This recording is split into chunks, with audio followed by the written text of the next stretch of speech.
കേരള സർവകലാശാല standing council നിയമനത്തിൽ vice ചാൻസലർക്കും സർക്കാരിനും നോട്ടീസ് അയച്ച ഹൈക്കോടതി.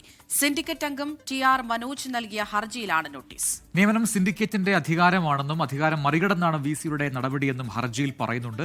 വിഷ്ണു സുരേഷ് കൊച്ചിയിൽ നിന്ന് ചേരുന്നു കൂടുതൽ വിവരങ്ങളുമായി. വിഷ്ണു, ഈ സർക്കാർ മാറി വന്നിട്ടും ഈ പറയുന്നത് പോലെ വിസിമാരുമായുള്ള തർക്കങ്ങൾ, ഒപ്പം തന്നെ ഗവർണറുമായുള്ള തർക്കങ്ങൾ, ഇതൊക്കെ തന്നെ തുടരുകയാണ്. എന്താണ് ഈ പുതിയ വിഷയം?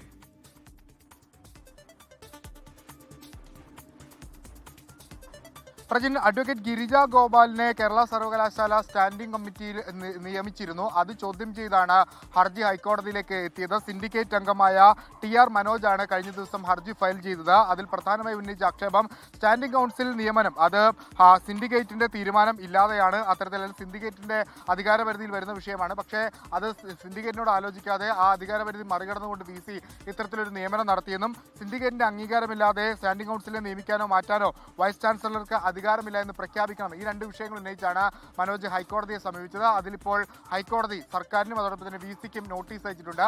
മറുപടി ലഭ്യമായ ശേഷം ഹർജി വീണ്ടും പരിഗണിക്കും. അതിൽ ഒരു തീരുമാനത്തിലേക്ക് പോകും. പ്രജി, ശരി.